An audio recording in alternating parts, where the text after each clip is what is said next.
বহুমাত্রিক Bangladesh Bangla academy বইমেলা থেকে স্বাগত জানাচ্ছি আমি প্রফেসর লুৎফর রহমান জয়।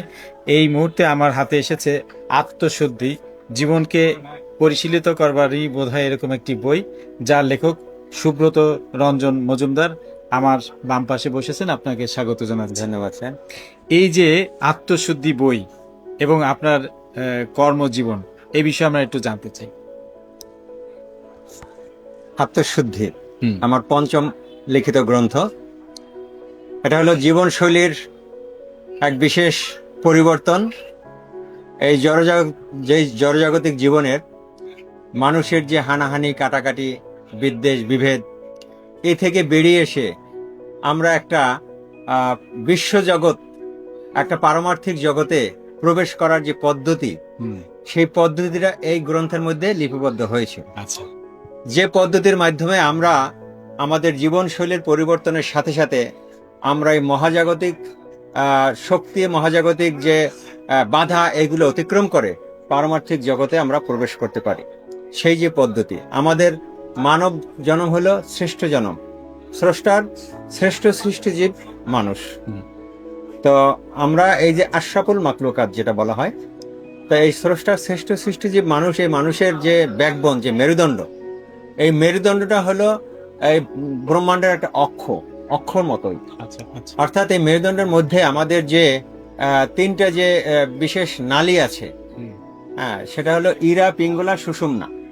তা যেমন মেডিকেলের মধ্যে দেখা যায় যে মেডিকেলের যে কোনো একটা সিম্বলের মধ্যে দেখা যায় দুটো সাপ পেঁচিয়ে আছে একটা দণ্ডকে। তো দণ্ডর বাম পাশের দণ্ডটা হলো আমাদের বাম নাকের শ্বাস প্রশ্বাস থেকে প্রবাহিত হয়, উজ্জীবিত হয় যে আমাদের নালিকা, হ্যাঁ, সেটা হলো ইরা। ডান নাকের শ্বাস প্রবাহের সাথে যেটা সঞ্চারিত হয়, উজ্জীবিত হয়, সেটা হলো পিঙ্গলা। আর মাঝখানে যে দণ্ডের মতো যেটা, সেটা হলো সুষুম্না। আমি সনাতন ধর্মাবলম্বী, যে যে ধর্মের অনুসারী যে প্রভুকে যিনি ডাকেন, যেমন আমি বলবো ও, মানে প্রতিটা গ্রন্থির কাছে 4 সেকেন্ড থেকে 5 সেকেন্ড পর্যন্ত স্থিতি অবস্থায় থেকে ক্রমান্বয়ে উপরের দিকে ঊর্ধ্বমুখী হবে, নিম্ন থেকে ঊর্ধ্বমুখী হবে। এবং এখানে যে সহস্রার, যেটা ছোটবেলায় দেখা যায় পিটুইটারি গ্ল্যান্ড, যেটা ছোটবেলায় যে শিশু অবস্থায় দেখা যায় এখানে ত্বকটা তপ করে, মানে নরম কোমল, ওইটা হলো সহস্রার। ওটা হলো আপনার ব্রহ্মাণ্ডের সাথে একটা সংযোগ স্থাপনের একটা মাধ্যম।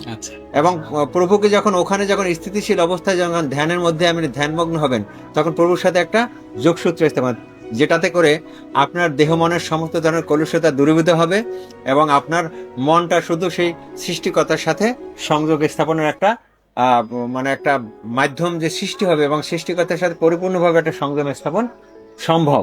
এবং এভাবেই মানুষ সেই জড়জাগতিক জীবনের পরে সেই ঊর্ধ্ব জগতে, মহাজাগতিক জগৎ অতিক্রম করে সে পারমার্থিক জগতে প্রবেশ করার একটা মাধ্যম।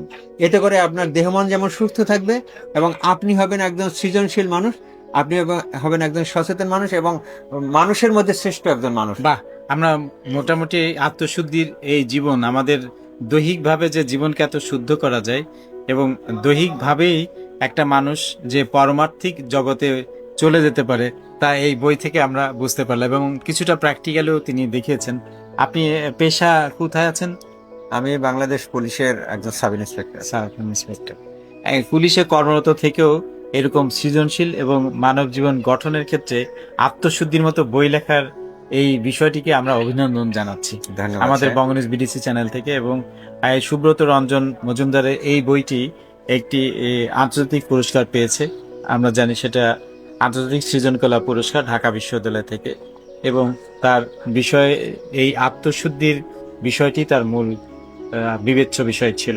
এজন্য আপনাকে অভিনন্দন জানাচ্ছি। এবং যারা আমাদের সঙ্গে যুক্ত আছেন, আপনারা জানেন যে বঙ্গনিউজ বিডিসি চ্যানেলে যারা কথা বলেন তাদের বইটিও কিন্তু আমাদের এখানে পাওয়া যাচ্ছে। এবং বঙ্গপিডিয়াতে সুব্রত রঞ্জন মজুমদারের জীবনী উঠবে, এই উঠলেই আমরা সেখান থেকে সারা জীবন কিন্তু বইটা আমরা সংগ্রহ করতে পারবো। এবং সুব্রত রঞ্জন মজুমদারের ফোন নাম্বারটি আমরা স্ক্রলিং করে দিচ্ছি, আপনারা সেখান থেকে সরাসরি লেখকের সঙ্গে যোগাযোগ করতে পারবেন। ছোট্ট করে আমরা সাধারণ মানুষ যারা জীবনযাপন করি তাদের জন্য ছোট্ট একটা মেসেজ দিব। মানুষ যে কোনো কর্ম এবং যে কোনো পেশার মধ্যেও, শত প্রতিকূলতার, শত বাধা বিপত্তির মধ্যেও প্রতিদিন যদি সকাল সন্ধ্যা অন্তত এই দুটোর সময় গৃহ থেকে বের হওয়ার সময় কর্মস্থলে এবং কর্মস্থল থেকে বাসায় ফিরে, এই দুটো সময় 10 মিনিট করে যদি সময় দেয় নিজেকে, আচ্ছা, একান্তে বসে যদি ধ্যানমগ্ন হয়ে সে প্রভুকে স্মরণ করার একটা সুযোগ তৈরি করে নেন, তাহলে তিনি এই জড়জাগতিক জীবন এবং পারমার্থিক জীবন উভয় জীবনে পরমানন্দময় জীবন লাভ করতে পারবেন।